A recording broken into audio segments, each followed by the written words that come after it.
Hello everyone. I welcome you all in the session of English language. I'm Kavita Sabharwal, working as English mistress at Government Senior Secondary School for Boys Raho in SBS Nagar. Dear students, I hope you remember my previous interaction with you.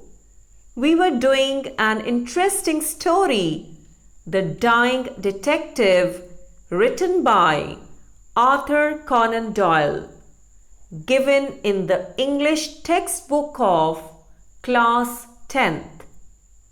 I know you must be eager to read the next part of the story, but before that, let us recapitulate the first part. I hope you are carrying your notebooks and pens with you.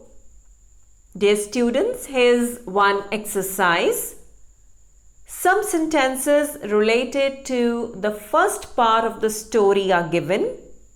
Please choose true or false. Write the answers only. Please do it. First, Sherlock Holmes was a doctor. Second, Mrs. Hudson visited Mr. Watson because Holmes was sick. Third, Sherlock Holmes was suffering from a deadly and contagious disease. Fourth, Holmes looked healthy when Watson saw him. Fifth, Watson was horrified to see Holmes' condition. Sixth, Holmes wanted Watson to treat him. Seventh, Watson insisted on bringing a specialist doctor to treat Holmes. Eighth, Holmes refused to get himself treated. So, dear students, it's an easy exercise for you, and I hope you have completed. Let us check our answers, though I'm sure that you all have done correctly. Here are the answers. Please check. First, Sherlock Holmes was a doctor. It is false because Sherlock Holmes was a detective. Second, Mrs. Hudson visited Mr. Watson because Holmes was sick. It is true. Third, Sherlock Holmes was suffering from a deadly and contagious disease. It is true.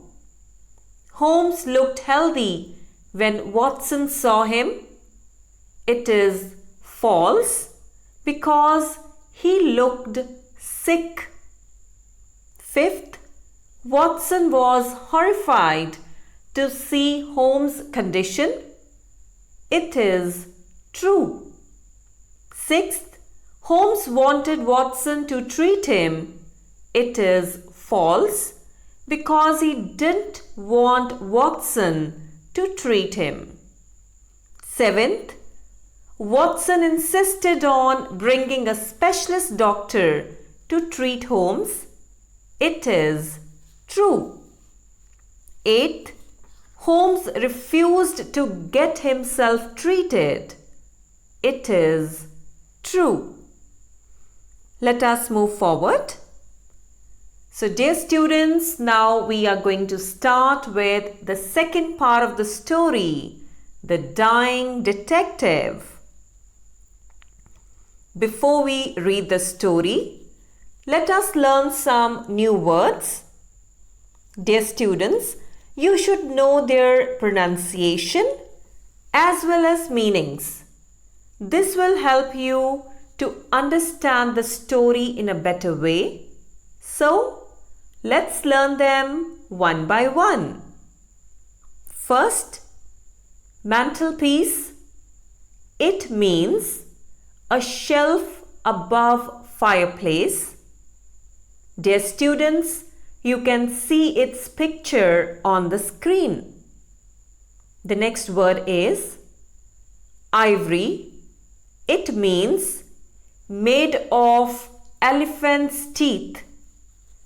Third, dreadful.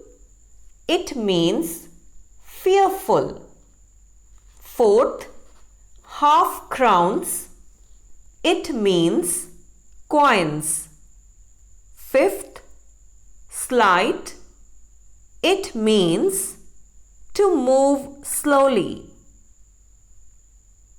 Next, tongs. It is a type of tool used to grip and lift objects instead of holding them directly with hands. Dear students, you can see a picture of tongs on the screen. Fetch, bring. Hesitant, unwilling. Delirious, it means very serious, critical. Planter, it means one that cultivates plants. Next word is plead. It means to request or appeal. Butler, it means servant. Frail, it means weak and thin. Startled, it means shocked. So, these were some important words with their meanings. Now, let us move forward and without any delay, read the next part of the story. The Dying Detective. You won't have the key by force from me, Watson. Be here till 6 o'clock. It is 4 now. This is madness, Holmes, I said. Only 2 hours, Watson. Then you can get doctor of my choice. You can read some books over there. At 6 we can talk again. Unable to settle down to writing, I walked slowly round and round, looking at the picture.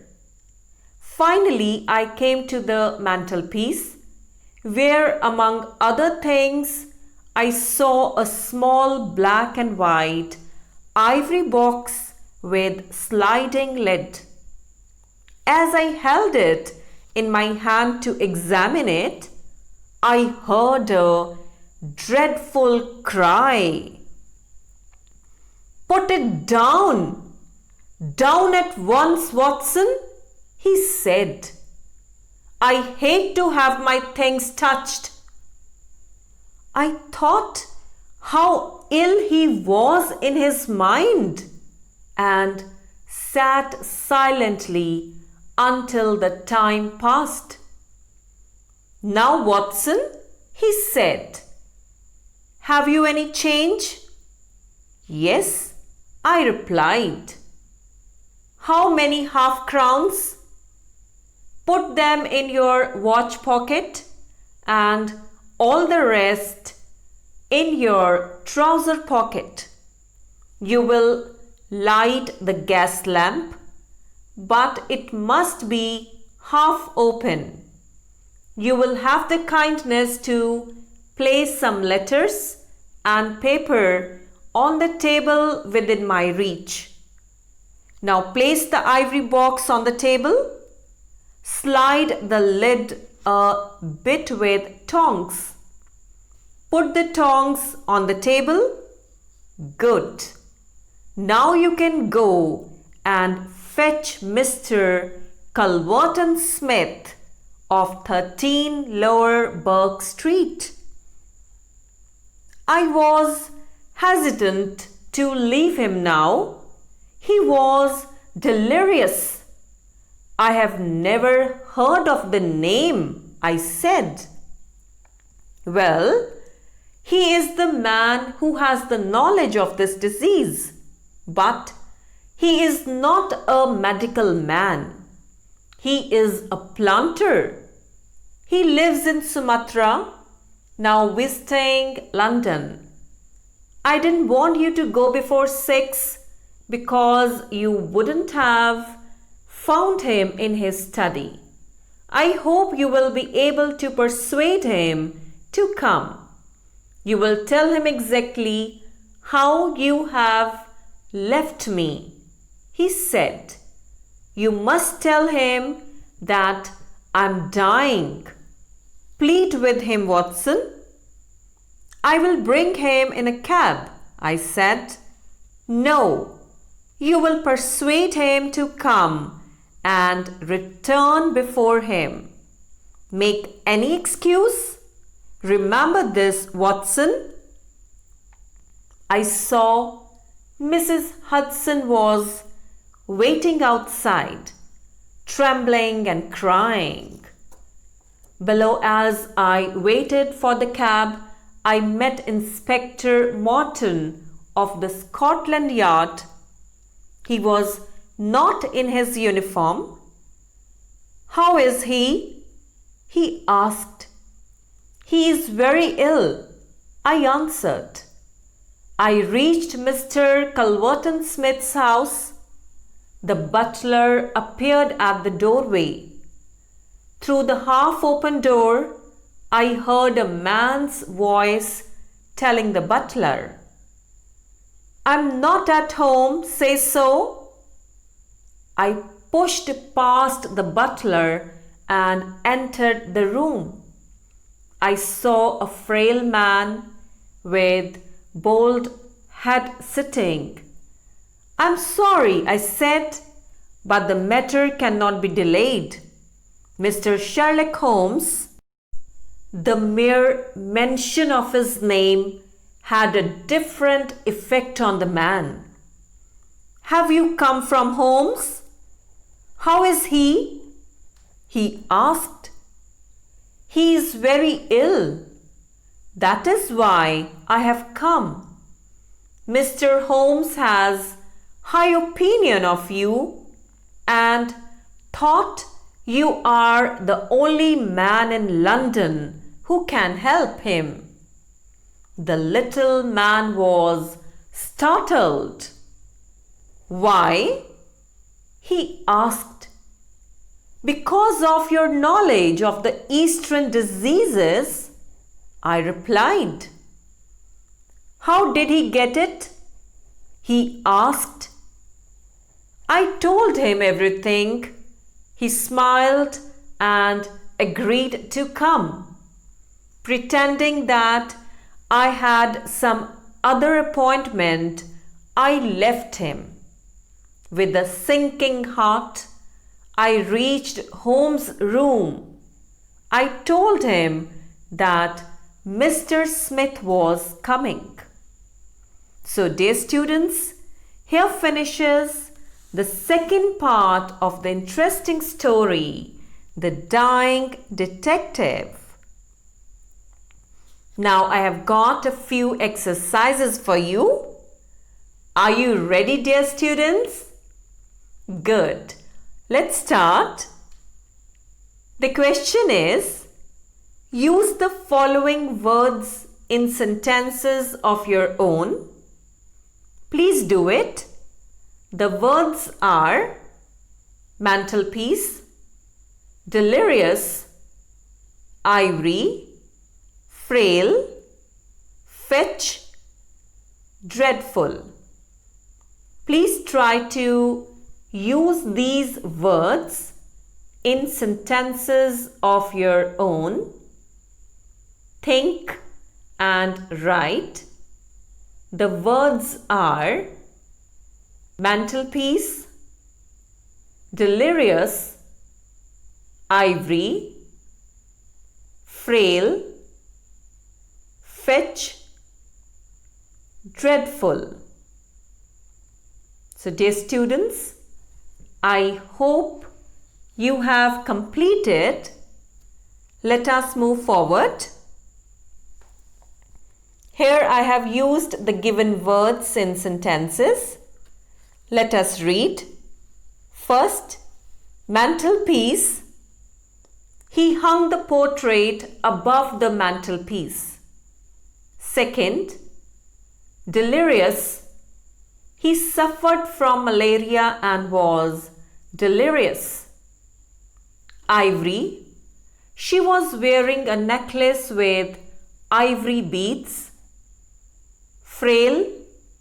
Her body was frail due to illness. Fetch. He ordered his servant to fetch his hat. Dreadful. The news of accident was very dreadful. Here's another interesting exercise. A question with 3 suggestive answers is given. Please choose the correct options. Write the answer only. First, what did Watson see on the mantelpiece? The options are an ivory box, a book, a portrait. Second, who did Holmes ask Watson to fetch? The options are Mrs. Hudson, Mr. Culverton Smith, Inspector Morton. Please do it. It's an easy exercise. Dear students, I hope you have completed. Please check your answers. First, what did Watson see on the mantelpiece?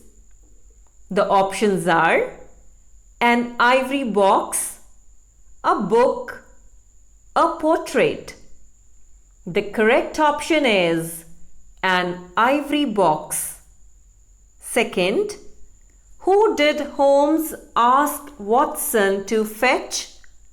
The options are Mrs. Hudson, Mr. Culverton Smith, Inspector Morton. And dear students, the correct option is Mr. Culverton Smith. Let us move forward. Here's another question. Who was Mr. Culverton Smith? The options are he was a medical man, he was a planter, he was an inspector. Where did Mr. Smith live? The options are Sumatra, Malaysia, India. Please do it. Choose the correct option. Who was Mr. Culverton Smith? Where did Mr. Smith live? Dear students, I hope you have completed. Let us move forward. Here we have the answers. Please check. Who was Mr. Culverton Smith? The options are he was a medical man, he was a planter, he was an inspector. The correct option is he was a planter. Fourth, where did Mr. Smith live? The options are Sumatra, Malaysia, India. And the correct answer is Sumatra. Let us move forward. Dear students, punctuation marks play a very important role in communication. A wrong use of punctuation can even change the sense of a sentence completely. Now, let us punctuate the following sentences. Please do it. Write the answers in neat and clean handwriting. First, Mrs. Hudson, the landlady of Sherlock Holmes, came to me and said, "Holmes is dying." Second, "This is madness, Holmes," said Watson. Third, "I saw that Mrs. Hudson was waiting outside, trembling and crying." Fourth, "How is he?" Inspector Morton asked. Fifth, "He lives in Sumatra, now visiting London." Sixth, he asked, "Have you come from Holmes?" So, dear students, please do it. Write the answers. I hope you have completed. Let us check our answers.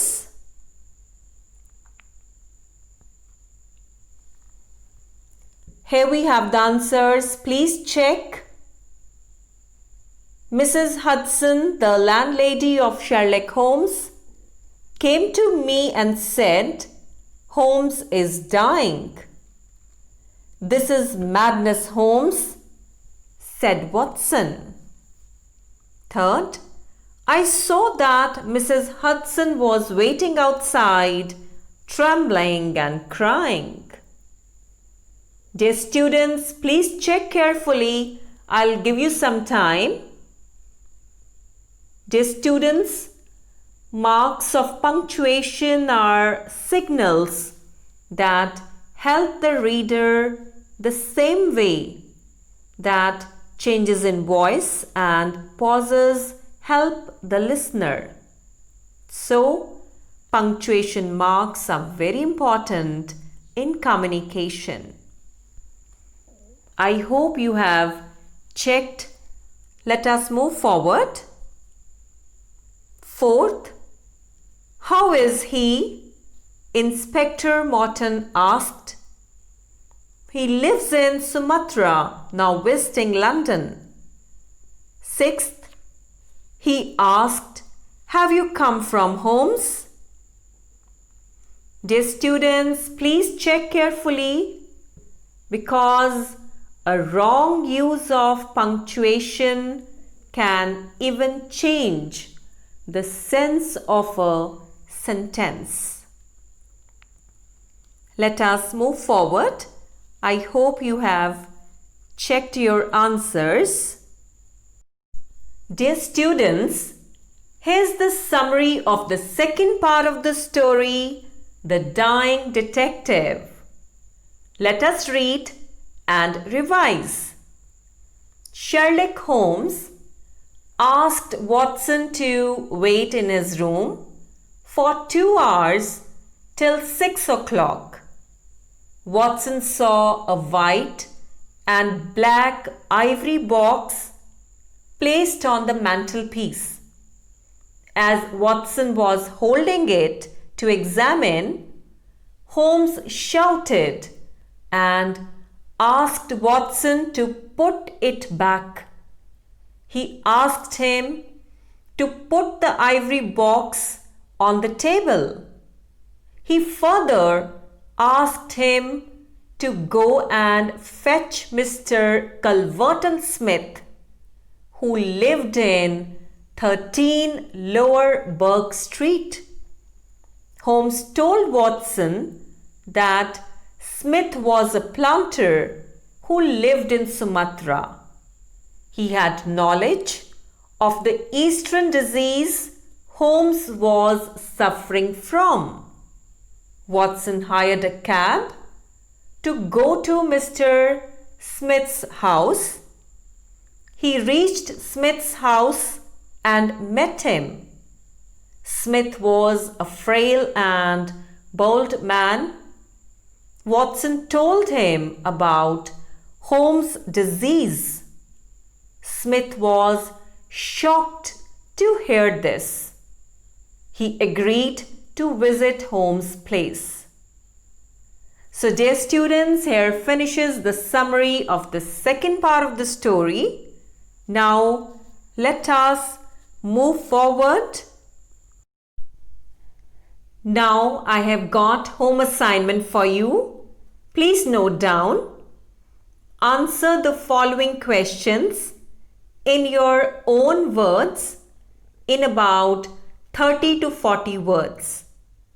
First, till when was Watson asked to stay in Holmes' house? Second, why did Holmes not let Watson touch his things? Third, what did Holmes ask Watson to do before leaving his room? Fourth, who was Mr. Culverton Smith? Why did Holmes want him for the treatment of his disease? Fifth, what did Holmes ask Watson to say to Mr. Smith? Please note down, students, and do your homework in beautiful handwriting. Recall the content that we have read today and try to write the answers.